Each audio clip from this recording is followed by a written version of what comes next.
It works!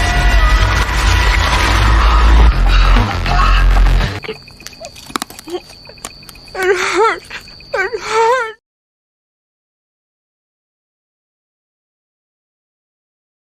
Film ini dimulai di sebuah rumah. Di dalam rumah itu terdapat seorang pemuda yang bernama Gabe dan ibunya yang bernama Laura. Terlihat di sini, mereka berdua saling bertengkar dan saling berteriak satu sama lain. Di sisi lain, ada juga seorang bapak-bapak bernama Hal yang merupakan suami dari Laura. Di sini, Hal hanya bisa melihat pertengkaran anak dan istrinya dari balik pintu tanpa bisa melakukan apa-apa.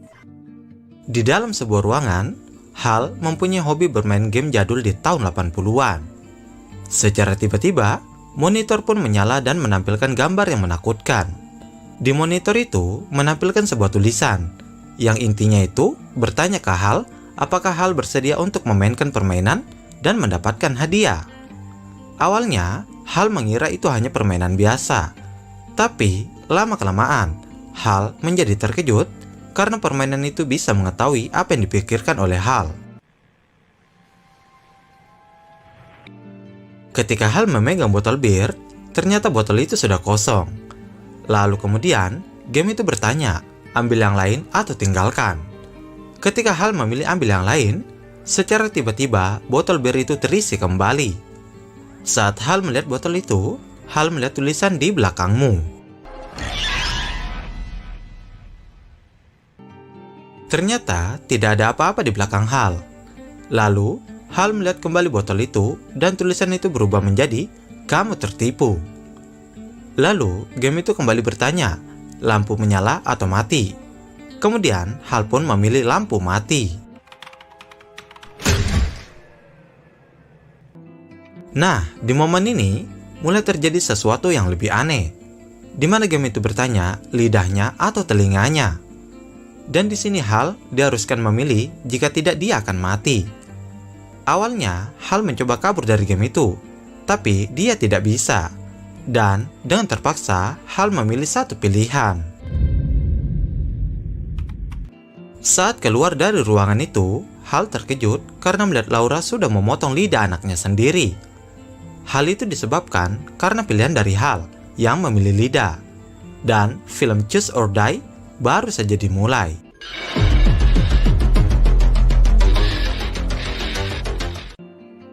Film berlanjut di 3 bulan kemudian, di mana di sini terlihat seorang wanita bernama Kayla. Jadi di sini Kayla merupakan tokoh utama di film ini. Setelah mendapatkan upah dari pekerjaannya, Kayla langsung bergegas ke rumah temannya. Sampailah Kayla di rumah Isaac. Isaac dan Kayla mempunyai hobi yang sama, di mana mereka sangat suka dengan coding dan ahli di bidang komputer. Saat mereka sedang bersih-bersih, secara tidak sengaja Kayla menemukan sebuah kaset video game jadul dengan tulisan berhadiah $125.000. Dan sudah pasti itu kaset video game yang kita lihat di awal film tadi.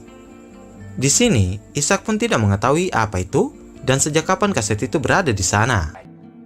Karena penasaran, Kayla pun menghubungi nomor yang ada di kaset itu. Lalu, Kayla terhubung dengan seorang pria bernama Robert Englund. Di panggilan itu, Robert meminta Kayla memasukkan 4 digit kode hadiah. Kayla pun merasa tertarik dengan kaset video game itu. Setelah itu, Kayla meminta Isaac menemuinya di sebuah restoran tengah malam nanti. It's a date. It's a deal. Kayla pun pulang ke rumah. Di sini, Kayla mempunyai seorang ibu dan seorang adik bernama Ricky. Tapi sayangnya, Ricky baru saja meninggal beberapa hari yang lalu karena tenggelam. Dan hal itu membuat ibu Kayla depresi berat. Di sini juga diketahui kalau ibu Kayla mempunyai fobia terhadap tikus.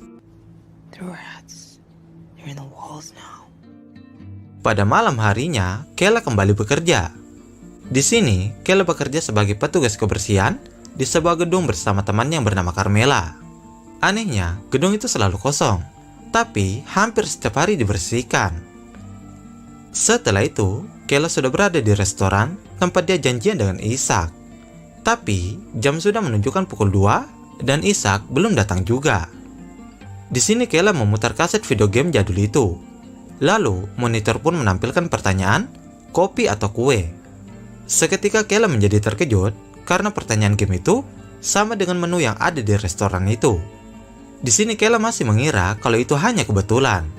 Dan di saat Kayla memilih kopi, tiba-tiba Coffee. Say one. You're not saying one. kemudian Kayla semakin terkejut ketika game itu menampilkan kata-kata yang sama persis dengan yang diucapkan pelayan itu. Sampai pada di mana game itu kembali bertanya. Tapi di sini Kayla mencoba menutup laptopnya dan kemudian Choose or die.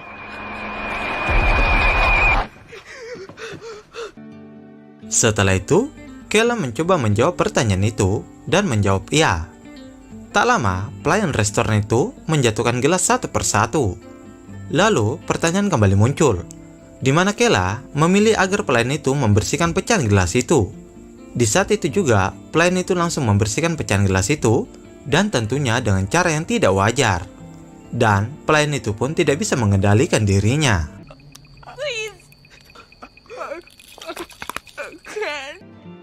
Kayla yang melihat itu mencoba menghentikannya. Tiba-tiba, orang yang sebelumnya tertidur langsung terbangun untuk menghalangi Kayla. Tapi, Kayla tidak memperdulikannya dan tetap berniat menolong pelayan itu, dan kemudian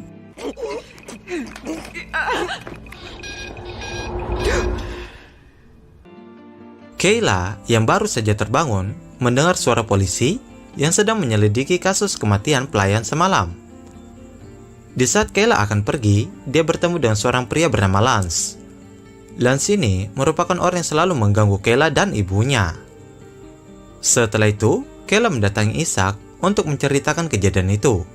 Dan tentu saja, Isaac tak percaya begitu saja dengan apa yang dikatakan Kayla. Waktu menunjukkan pukul 2. Terlihat Kayla sedang bekerja di shift malam seorang diri. Tak lama, ibunya menelpon dan terdengar kalau dia sangat ketakutan dengan tikus. Secara tiba-tiba, lampu padam. Dan ada sebuah monitor di tengah ruangan itu langsung menyala. Tentu, monitor itu menampilkan game terkutuk itu. Kali ini, game itu melibatkan ibunya Kayla. Di sini, Kayla dipaksa untuk menyelamatkan ibunya dari tikus. Sampai pada akhirnya, Kayla pun memaksa ibunya untuk melompat keluar jendela.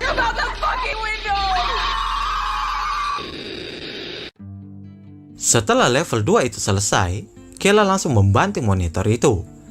Tapi sialnya, atasannya melihat itu, dan di sini Kayla pun dipecat. Kayla berada di rumah sakit dan melihat kondisi ibunya yang terluka. Kemudian, Kayla kembali ke rumah dan melihat kekacauan yang dibuat dari game itu.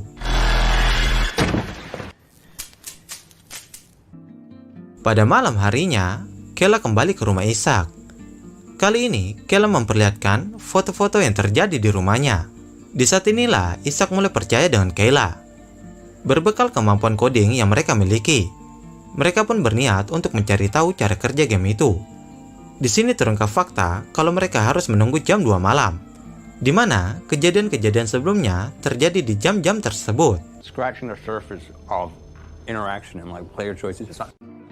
Setelah menunggu beberapa jam, waktu itu pun tiba. Mereka yang mendengar suara dari game itu langsung menuju ke komputer dan mengambil sampel suara dari video game tersebut. Tak lama, monitor pun menampilkan tulisan level 3. Itu artinya kalau Kayla harus menyelesaikan tantangan berikutnya. Lalu, monitor mulai menampilkan beberapa pilihan. Dan kali ini, game itu melibatkan Isaac. Kayla pun tidak ingin melakukan tantangan itu. Tapi kemudian, Kayla merasakan sakit kepala yang sangat dahsyat.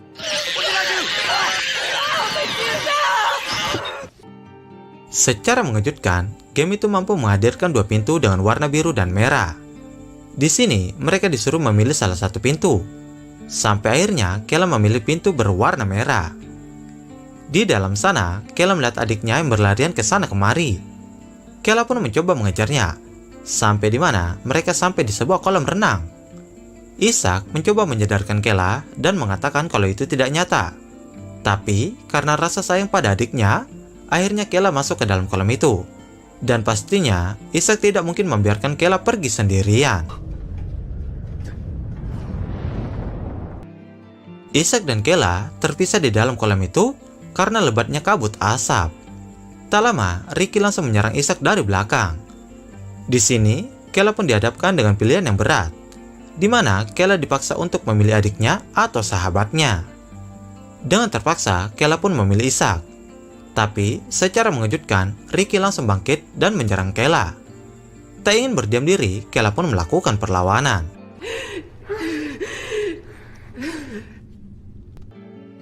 Setelah itu, mereka berdua pun berhasil selamat, dan level 3 pun selesai.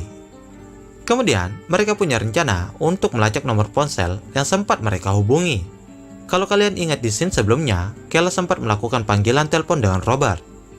Dan ternyata, cara itu berhasil.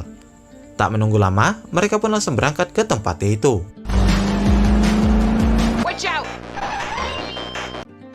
Singkat cerita, mereka pun sampai di sebuah tempat yang mana di sana dipenuhi dengan kontainer. Sampai di mana mereka menemukan sebuah bangunan. Tak menunggu lama, mereka pun langsung masuk ke dalam sana. Saat di dalam, mereka mendengar suara dari Robert. Mereka pun mencoba menelusuri sumber suara itu. Tapi ternyata yang mereka temukan hanyalah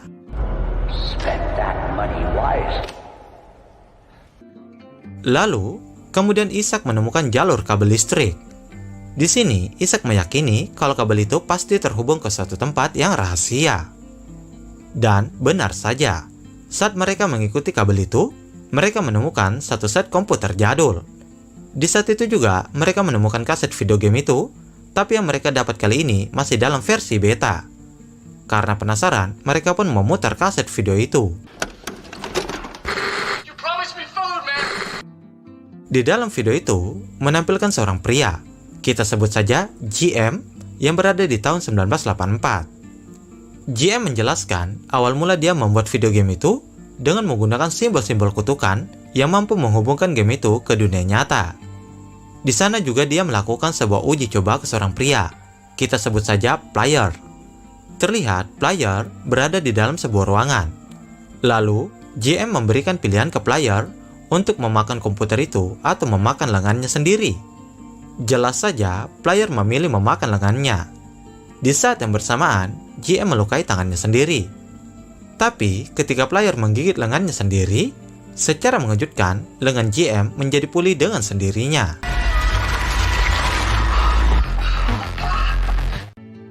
Di sana, mereka ingin mengambil kaset itu. Tiba-tiba, GM muncul kembali. Di sini, GM mengatakan kalau Kayla harus menyelesaikan level keempat. Ishak yang sudah muak mencoba mencabut kabel komputer itu. Tapi sialnya, Ishak malah masuk ke dimensi lain. Sementara Kayla tidak bisa berbuat apa-apa. GM memberikan pilihan ke Kayla, di mana Kayla harus memutar video itu di skip ke depan atau ke belakang. Karena tak bisa berbuat apa-apa, akhirnya Kayla memilih untuk memutar video itu di skip ke depan. Hal itu menyebabkan Ishak mengeluarkan pita kaset dari mulutnya secara tak beraturan. Sampai di mana Ishak pun di sini harus mati. DMC. Level 4 pun selesai. Dan sekarang Kayla disuruh harus mengalahkan bosnya. Setelah itu, Kayla berangkat ke tempat bos tersebut dengan melewati hutan. Sampai pada akhirnya, Kayla sampai di sebuah rumah mewah. Lalu, masuklah Kayla ke dalam rumah itu. Dan di sini diketahui, ternyata bos yang dimaksud adalah Hal, orang yang sempat memainkan game itu di awal film tadi. Who are you? Pada awalnya, Hal menyambut Kayla dengan baik. Sampai pada akhirnya, Hal marah karena dia tidak terima begitu mengetahui kedatangan Kayla untuk mengalahkannya. Singkat cerita, terjadi perkelahian di antara mereka. Tapi uniknya, di sini mereka harus melukai diri mereka sendiri supaya bisa melukai lawan.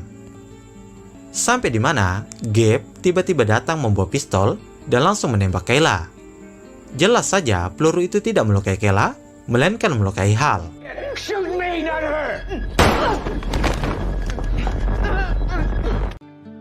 Di sini diketahui kalau Laura berpihak ke Kayla, karena terlihat Laura mencoba menembak Kayla. Tapi itu tak berlangsung lama, karena secara tiba-tiba Hal datang dan langsung melukai dirinya sendiri. Saat sampai di mana, Kayla terluka di bagian lehernya. Dan di saat yang bersamaan, Kayla langsung menjatuhkan dirinya ke dalam kolam renang.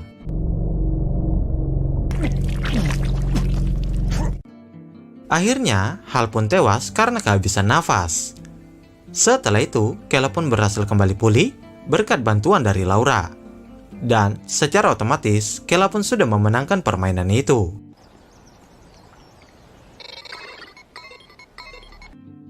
Kemudian, Kayla membuat ulang permainan itu dan mengirimkannya ke Lance.